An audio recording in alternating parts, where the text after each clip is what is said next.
এই ভিডিওটি দেখার পরে আপনাকে আর কোনো দর্জির কাছে আপনার পোশাক তৈরি করার জন্য যেতে হবে না। নিজের কামিজ নিজেই তৈরি করতে পারবেন। কামিজ কাটিং করার জন্য আমাদের একটি সামনের পার্ট, একটি পিছনের পার্ট, এইভাবে দুইটি পার্ট আমরা সুন্দর করে বিছিয়ে রাখবো। রাখার পরে এই সাইড থেকে আপনি দেখবেন এরকম 4টি পার্ট হয়েছে। এইভাবে দুইটি পার্ট আমাদেরকে সুন্দর করে বিছিয়ে রাখতে হবে।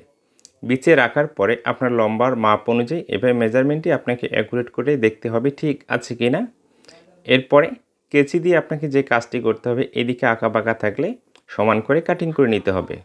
কাটিং করে নেওয়া কমপ্লিট হয়ে গেলে এইদিকে সেলাই মার্জিনের জন্য হাফ ইঞ্চি কাপড় রেখে একটি মার্জিন করে নিতে হবে। করে নেওয়ার পরে বডির মাপ অনুযায়ী এখানে শোল্ডারের মাপটি নিতে হবে। এই কামিজটি আমি 44 ইঞ্চি বডির জন্য কাটিং করব। শোল্ডারের মাপটি এখানে আমি 7.5 ইঞ্চি নিয়েছি। মার্জিনটি নিচের দিকে টেনে নিতে হবে। খুব সহজে দেখাবো যেন আপনি শিখতে পারেন। এরপর এখানে হাফ ইঞ্চি শোল্ডার ডাউনের জন্য মার্জিন করতে হবে। শোল্ডারের মাপটি কত ইঞ্চি নিয়েছি? 7.5। আর্মহোলের মাপটিও 7.5 ইঞ্চিতে নিতে হবে এবং এই মার্জিনটি এভাবে সোজা করে টেনে নিতে হবে। এখানে আমাদেরকে বডির মাপটি নিতে হবে। বডির মাপটি 44কে 4 ভাগ করলে কত হচ্ছে?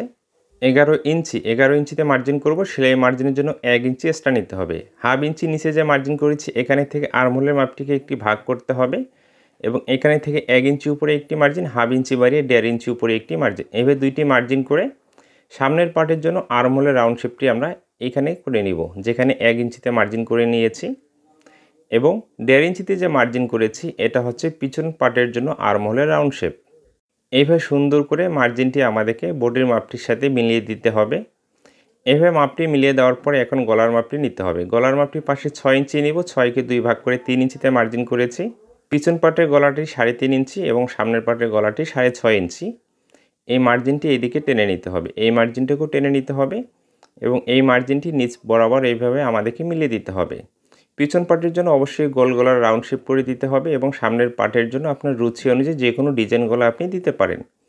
এইভাবে মার্জিন করা কমপ্লিট হয়ে গেলে শোল্ডার ডাউনের জন্য যে মার্জিন করেছি গলার মাপটির সাথে এভাবে ক্রস করে মিলিয়ে দিব। এরপরে যে কাজটি করতে হবে, গলার মাপ এবং শোল্ডারের মাপের ঠিক মাঝখানে একটি মার্জিন করতে হবে। করে নেওয়ার পরে কামিজের সাইড ফেরার জন্য একটি মার্জিন করতে হবে। কামিজের সাইড ফেরার জন্য এখানে আমি 21.5 ইঞ্চি নিচে মার্জিন করেছি এবং কামিজটা এখানে 45 ইঞ্চি লম্বা হবে। কামিজের সাইড ফেরারই কামিজের লং অনুযায়ী কিন্তু আমাদেরকে নিতে হবে। এরপরে আর্মহোলের মাপ এবং কামিজের সাইড ফেরার মাপের ঠিক মাঝখানে একটি মার্জিন করতে হবে পেটের মাপ নেওয়ার জন্য। দেখুন একটি কামিজ কাটিং করা কত সহজ। আমি সহজ নিয়মে বোঝাচ্ছি, যারা কখনও কাটিং করেনি আশা করি তারাও কাটিং শিখতে পারবে। এইভাবে এই 3টি মার্জিন আমাদেরকে টেনে নেওয়ার পরে এখানে এখন পেটের মাপটি নিতে হবে। ফার্স্ট টাইমে তো আমরা বডির মাপ নিয়েছি, এখানে কোমর মানে হিপের মাপটি নিতে হবে।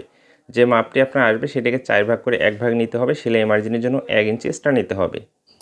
মাপগুলো নেওয়ার পরে এখন মার্জিনগুলো আমাদেরকে স্কেলের সাহায্যে এখানে টেনে নিতে হবে। অবশ্যই যে কোনো একটি স্কেলের সাহায্যে আপনাকে মার্জিনগুলো ঠিক আছে এভাবে মিলিয়ে দিতে হবে। এইভাবে বডির মাপ ও মার্জিন করা কমপ্লিট হয়ে গেলে কোমরের মাপটি আমরা যত ইঞ্চি নিয়েছি 4 ভাগ করে এখানে তত ইঞ্চিতে মার্জিন করতে হবে। সেই মার্জিন থেকে আরও এক্সট্রা 2.5 থেকে 3 ইঞ্চি নিতে হবে। সেলাই মার্জিনের জন্য 1 ইঞ্চি এক্সট্রা নিতে হবে। এইভাবে নিচের ঘেরের মাপটি কিন্তু আমাদেরকে নিয়ে নিতে হবে। আপনি পুরাতন কামিজ মেপেও নিচের ঘেরের মাপটি নিতে পারেন, কোনো সমস্যা নেই। এরপরে বডির মাপটির সাথে নিচের ঘেরের এই মার্জিনগুলো এইভাবে আমাদেরকে মিলিয়ে দিতে হবে। ওকে, এই অবস্থায় কিন্তু মার্জিন করা কমপ্লিট হয়ে গেছে। নিচের আঁকাবাঁকা অংশটি সোজা করে কাটিং করে নিতে হবে এবং এই কোণার দিকে আমাদেরকে 1 থেকে হাফ ইঞ্চি পর্যন্ত ডাউন করে মার্জিন করে আবার কাটিং করে নিতে হবে। এবং এই কামিজটির গলাটি আমি বক্রম দিয়ে তৈরি করব। শুধু মাপ ও মার্জিন করে দেখিয়েছি, অন্য মার্জিন অনুযায়ী এখন আমাদেরকে কামিজের বডির পার্টটি কাটিং করে নিতে হবে। এইভাবে যে মার্জিনগুলো করেছি মার্জিন অনুযায়ী আমাদেরকে সুন্দর করে কাটিংটি করে নিতে হবে। একটি কামিজ কীভাবে বডির মাপটি নিতে হবে এবং কীভাবে কাটিং করতে হবে আশা করি আপনি বুঝতে পেরেছেন। এরপরেই কিন্তু আমাদেরকে আর্মহোলের জন্য তালপাট কাটিং করতে হবে এবং হাতাগুলো কাটিং করে নিতে হবে। পিছন পার্টটি এখন আমরা সরিয়ে রাখব। সামনের পার্টের জন্য 1 ইঞ্চিতে যে আর্মহোলের জন্য রাউন্ড শেপটি করেছি সেই মার্জিন অনুযায়ী দেখুন এইভাবে কাটিংটি করে নিতে হবে। খুবই সহজ, তাই না? সাহস করে আপনিও ট্রাই করুন, অবশ্যই আপনিও কামিজ কাটিং করতে পারবেন। তো এখন বডির পার্টটি আমরা সরিয়ে রাখব। হাতার জন্য যে কাপড়গুলো আছে এইভাবে আমাদেরকে ভাঁজ করে নিতে হবে। এরপরে আরও একটি হাতার কাপড়, 2টি হাতার কাপড় একই সাথে ভাঁজ করে আমাদেরকে বিছিয়ে রাখতে হবে।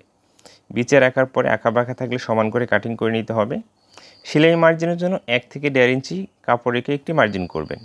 এরপরে আপনার প্রয়োজন অনুযায়ী হাতের লম্বা মাপটি নিতে হবে এবং 3.5 ইঞ্চি নিচে আরও একটি মার্জিন করতে হবে। আর্মহোলের রাউন্ড শেপ করার জন্য এই মার্জিনগুলো আমাদেরকে মিলিয়ে দিতে হবে। ওকে, মার্জিনগুলো মিলিয়ে দেওয়ার পরে হাতের মুখের মাপটিকে 2 ভাগ করে 1 ভাগ নিতে হবে। সেলাই মার্জিনের জন্য 1 ইঞ্চি এক্সট্রা নিতে হবে এবং বোর্ডের আর্মহোলটি মেপে যত ইঞ্চি আসবে ঠিক হাতের আর্মহোলটিও আপনাকে তত ইঞ্চিতে মার্জিন করতে হবে। সেলাই মার্জিনের জন্য এক্সট্রা কাপড় নিতে হবে এবং এই মার্জিনগুলো মিলিয়ে দিতে হবে। দেখুন, আমি কিন্তু খুব সহজ নিয়মে শেখাচ্ছি, আপনি সাহস করে আপনি নিজেও কাটিং করুন, অবশ্যই আপনি পারবেন। যদি মনে করেন আমি পারবো না, ভয় পেলে কখনো আপনি কোনো কাজ শিখতে পারবেন না। যে মার্জিনগুলো করেছি এই মার্জিন অনুযায়ী আমাদেরকে এইভাবে কাটিংটি করে নিতে হবে। অবশ্যই কামিজের বডির পার্টে যেহেতু আমরা তালপাট কাটিং করেছি, হাতেও আমাদেরকে তালপাট কাটিং করতে হবে। এই হাতের উল্টো সাইডটি উপরের দিকে রাখতে হবে এবং এই হাতের উল্টো সাইডটি নিচের দিকে রাখতে হবে। দুইটি উল্টো সাইড মুখোমুখি রেখে দেখুন যে কোনো একটি সাইডে 1/2 ইঞ্চি কাপড় এভাবে মার্জিন করে এখন আমাদেরকে তালপাটটি কাটিং করে নিতে হবে। তো এখন আমি দেখিয়ে দিচ্ছি একটি হাতা ডাইনে একটি হাতা বামে, এখানে কিন্তু অটোমেটিক্যালি চলে যাচ্ছে। এইভাবে কিন্তু একটি কামিজ আমাদেরকে কাটিং করে নিতে হয়। আপনি যদি আমার চ্যানেলে নতুন হয়ে থাকেন অবশ্যই সাবস্ক্রাইব করে রাখবেন, ফেসবুক পেজ থেকে দেখলে ফলো দিয়ে রাখবেন। ভালো থাকবেন।